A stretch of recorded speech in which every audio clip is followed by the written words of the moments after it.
Good morning students. आज हम लोग विद्युत पाठ के आंकिक प्रश्नों को हल किस प्रकार करना है ये सीखेंगे। तो सबसे पहला प्रश्न देखते हैं बेटा। ये देख सकते हैं कि आप यहाँ पे एक से अधिक प्रतिरोध दिए हुए हैं, यानी प्रतिरोधों का निकाय दिया हुआ है। तो श्रेणी क्रम संयोजन और समांतर क्रम संयोजन हम लोग पढ़ चुके हैं, समझ चुके हैं। तो उसी पर आधारित ये प्रश्न है। यहाँ पे देख सकते हैं बेटा कि 3 प्रतिरोध है जो कि श्रेणी क्रम में जुड़े हुए हैं। ठीक है, 2 ओम, 3 ओम और 5 ओम। इनके सिरों के बीच कुल विभवांतर हमको दिखा है, यहाँ से यहाँ तक है, यानी कुल विभवांतर कितना है 30 वोल्ट। ठीक है, और इसमें धारा प्रवाहित हो रही है आई। पूछ क्या रहा है हमसे प्रश्न में कि ये जो तीनों प्रतिरोध हैं उनके अलग अलग विभवांतर कितने होंगे। ठीक है, मिला के कुल विभवांतर तो हमें दिया हुआ है 30 वोल्ट का, पर हर प्रतिरोध का अलग अलग विभवांतर क्या होगा बेटा, ये हमें ज्ञात करना है। तो अगर हम मान लें कि पहले प्रतिरोध का विभवांतर V1, दूसरे का V2 और तीसरे का V3 है, तो इन तीनों के मान ही हमें ज्ञात करना है। कैसे ज्ञात करेंगे हम? हमें विभवांतर निकालने के लिए किसकी जरूरत होती है? V बराबर सूत्र हमने पढ़ा हुआ है ओम के नियम से कि V बराबर क्या होता है IR, है ना। तो यानी हमें धारा की आवश्यकता है और प्रतिरोध की आवश्यकता है। तो तीनों के अलग अलग प्रतिरोध तो हमें ज्ञात है, लेकिन जो बहने वाली धारा है उसका मान हमें ज्ञात नहीं है। ठीक है, तो सबसे पहले तो हमें धारा का मान निकालना होगा। अब इस धारा का मान हम कैसे निकाल सकते हैं? तो धारा का मान हम ऐसे निकाल सकते हैं कि हमें पता है कि जब भी प्रतिरोध श्रेणी क्रम में होते हैं तो तीनों ही प्रतिरोधों में समान धारा बहती है। ठीक है, और हमें ये भी पता है कि कुल विभवांतर 30 वोल्ट है। तो क्या हम तीनों प्रतिरोधों से कुल प्रतिरोध ज्ञात कर सकते हैं? ठीक है, जब हमें कुल प्रतिरोध ज्ञात हो जाएगा, कुल विभवांतर ज्ञात हो जाएगा, तो हम बहने वाली धारा का मान भी तो ज्ञात कर लेंगे जी। और जैसे ही हमें धारा मिलेगी, हमें V1, V2 और V3 का मान भी मिल जाएगा। ठीक है, तो सबसे पहला काम क्या होगा कि हम इन तीनों प्रतिरोधों को जोड़कर तुल्य प्रतिरोध ज्ञात करेंगे। ठीक है, तो अगर हम लिख ले R1 बराबर 2 ओम, R2 बराबर 3 ओम और R3 बराबर 5 ओम है, तो तुल्य प्रतिरोध इन तीनों का क्या हो जाएगा R बराबर, तो हमने पढ़ा है बेटा कि जब श्रेणी क्रम में होते हैं प्रतिरोध तो तुल्य प्रतिरोध का सूत्र क्या था R1 plus R2 plus R3। ठीक है, तो तुल्य प्रतिरोध R बराबर हो जाएगा यहाँ पे भी R1 plus R2 plus R3। तो 2 प्लस 3 प्लस 5 कितना आ जाएगा जोड़ने पर? 2 3 5 5 5 10, तो 10 ओम। ये हमें मिल गया कुल प्रतिरोध। कुल विभवांतर पता है, कुल प्रतिरोध पता है, तो अब हम धारा निकाल सकते हैं। तो अब हम सूत्र फिर से वही लगाएंगे ओम के नियम से। धारा विभवांतर बराबर विभवांतर V बराबर 30 वोल्ट है, तो धारा क्या हो जाएगी? प्रवाहित धारा I बराबर सूत्र क्या हो जाएगा V बटे R। ठीक है ना, हमें पता है कि V बराबर IR होता है। तो यहाँ से अगर हमें I का मान निकालना हो बेटा, तो हम कैसे निकाल सकते हैं? इस R को इधर बटे में कर सकते हैं, तो I बराबर क्या लिख सकते हैं? V बटे R। तो वही हमने लिखा है, V का मान हमें पता है, R का हमने निकाल लिया है। ठीक है, यहाँ रख देंगे तो I का मान मिल जाएगा। तो V का मान कितना है 30, R का मान अभी हमने यहाँ पे कितना निकाला है 10। तो यहाँ पे हमने रख दिया बेटा 30 बटे 10, यानी धारा का मान कितना आ गया 3 आ गया। और धारा है तो मात्रक क्या होगा एम्पियर। ठीक है, तो प्रवाहित धारा क्या हो गई 3 एम्पियर। अब ये 3 एम्पियर की धारा पूरे परिपथ में प्रवाहित हो रही है, यानी तीनों प्रतिरोधों में अलग अलग भी धारा का मान कितना है 3 एम्पियर। तो अब हमें धारा पता है, प्रतिरोध पता है, यानी I पता है और R पता है, तो क्या हम V का मान निकाल सकते हैं? देखिए सूत्र एक ही है, V बराबर IR। अपनी जरूरत के हिसाब से आप उसको बदल बदल के लगा रहे हैं। ठीक है, तो हमें तीनों प्रतिरोधों के अलग अलग विभवांतर ज्ञात करने हैं V1 V2 V3। तो हमें धारा की जरूरत थी क्योंकि प्रतिरोध तो पहले से ही दिए हैं। तो धारा का मान हमने ज्ञात कर लिया, तो अब हम अलग अलग विभवांतर आसानी से ज्ञात कर सकते हैं। तो यहां लिखेंगे प्रत्येक प्रतिरोध के लिए विभवांतर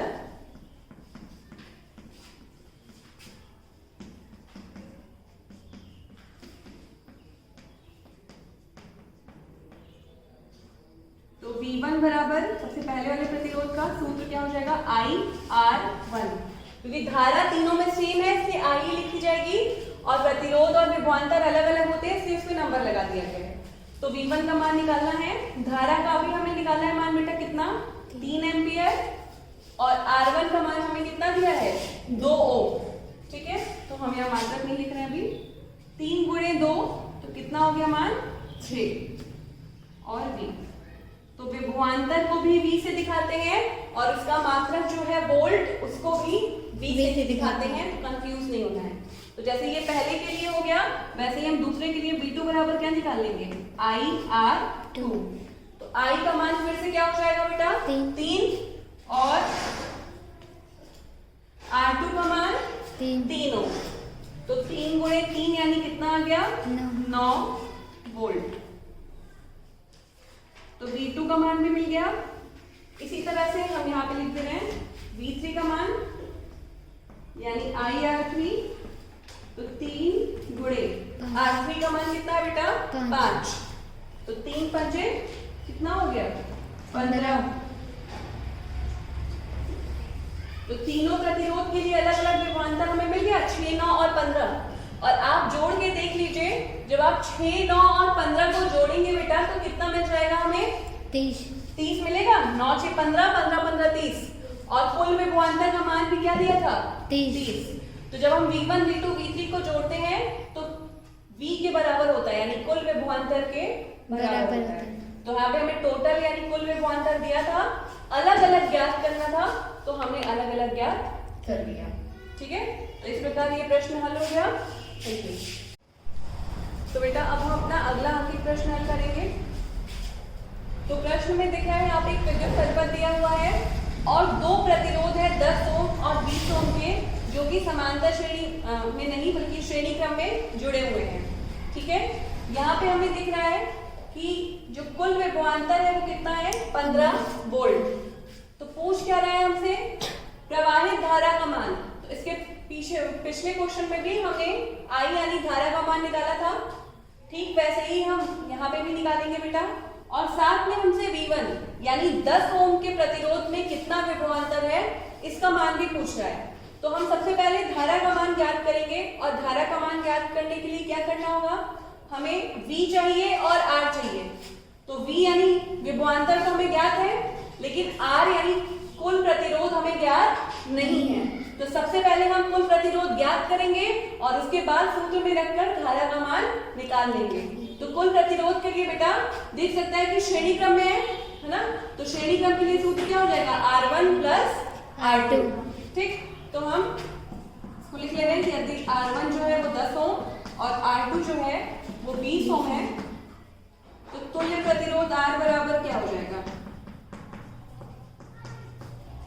तुल्य प्रतिरोध R बराबर R1 प्लस R2 हो जाएगा।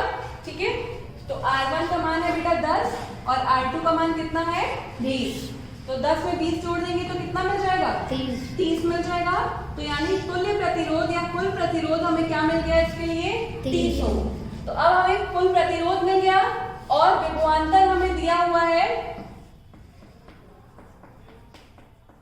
कुल विभवांतर हमें दिया हुआ है कितना, 15 वोल्ट। ठीक है, तो अब R पता है, V पता है, I निकाल सकते हैं जी। तो हम निकाल लेंगे ओम के नियम से।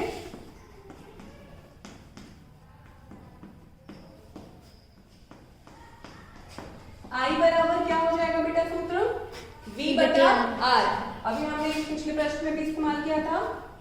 तो V का मान कितना दिया है हमें, 15, और R का मान हमने कितना निकाला है, 30।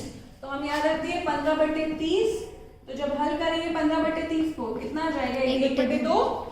तो 1/2 आप लिख दीजिए, चाहे इसको 1/2 का मतलब 0.5 होगा जी। तो प्रवाहित धारा हो गई 10.5 A यानी एम्पियर। ठीक है, तो पहला भाग जो था धारा का मान ज्ञात करना था वो हमने कर लिया।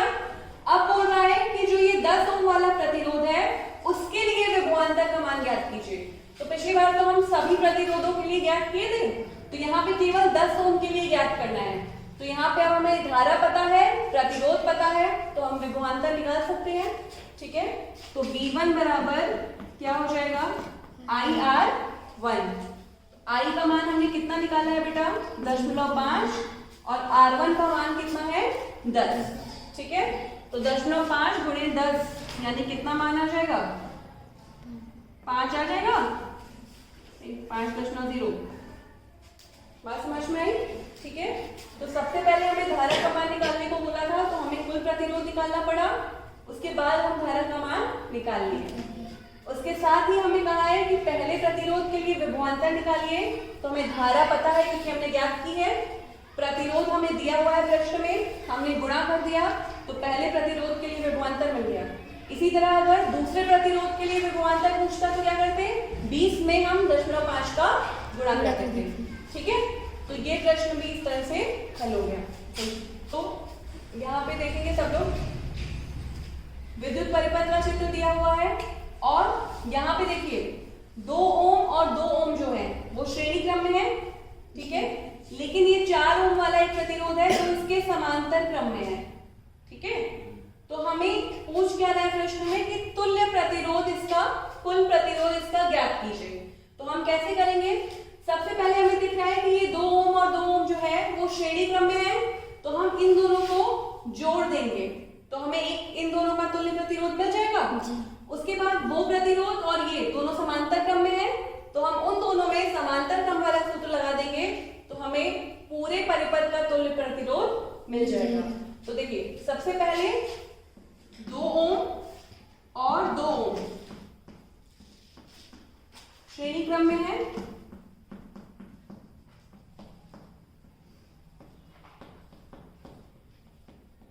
दो ओम और 2 ओम श्रेणी क्रम में है, इसमें तो किसी को दिक्कत नहीं है। तो अब इसका तुल्य प्रतिरोध क्या हो जाएगा, अगर हम इसको R डैश बोल दें तो 2 + 2 हो जाएगा बेटा, जोड़ देते हैं श्रेणी क्रम में होता है तो 2 में 2 हमने जोड़ दिया तो हमें मिल क्या गया 4 ओम। अब इस 4 ओम का मतलब क्या हुआ कि ये जो चित्र है वो कुछ इस प्रकार बन जाएगा।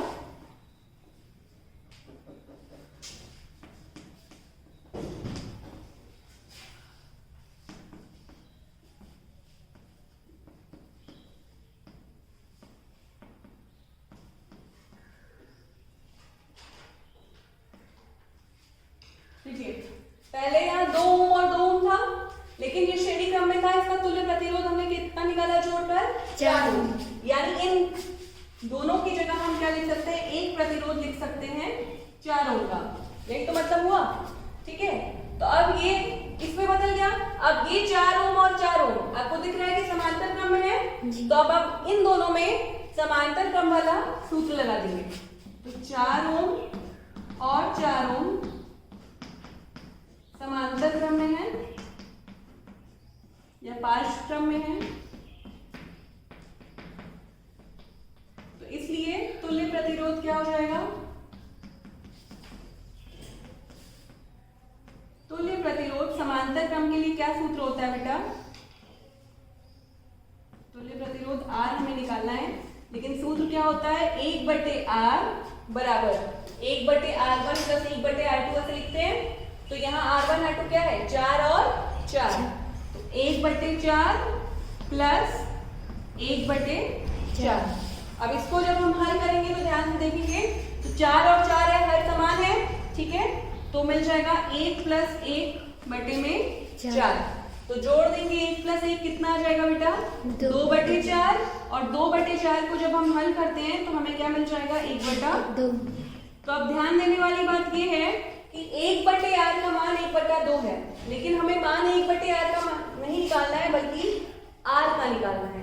तो हम क्या करेंगे, ये दोनों 1 के बटे में है, तो इसको अगर पलट के लिख दें तो हमें R बराबर क्या मिल जाएगा 2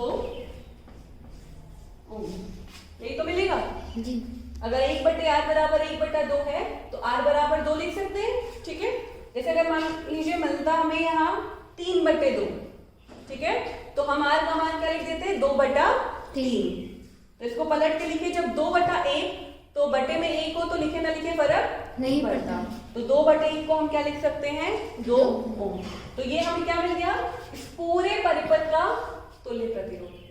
तो पहले हमने इसको जोड़ लिया 4 और ये 1/4 कर लिया तो मिल गया 2। यानी इन तीनों प्रतिरोधों की जगह अगर हम केवल 2 ओम का एक प्रतिरोध लगा दें तो इसके विभवांतर और धारा पर कोई भी प्रभाव नहीं पड़ेगा। ठीक है, इन तीनों विभवांतर की जगह हम केवल 2 ओम का एक प्रतिरोध लगा सकते हैं। समझ में आई बात? ठीक है, अब यहाँ पे तो हमने इसका तुल्य प्रतिरोध ज्ञात कर लिया। अब इसी प्रश्न में थोड़ा आगे बढ़ते हैं, मिटा देते हैं पहले।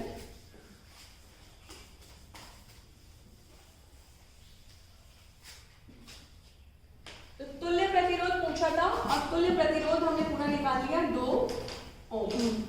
अब मान लेते हैं बेटा कि अगर हमें विभवांतर का मान भी दिया होता, अगर हमें दिया है कि कुल विभवांतर 2 वोल्ट है तो आप इसमें बहने वाली धारा का मान भी ज्ञात कीजिए। तो अभी तक हम सभी प्रश्नों में ऐसे ही कर रहे थे। तो I बराबर क्या हो जाएगा V/R। तो विभवांतर कितना दिया है कुल 2 वोल्ट, तो हमने 2 रख दिया।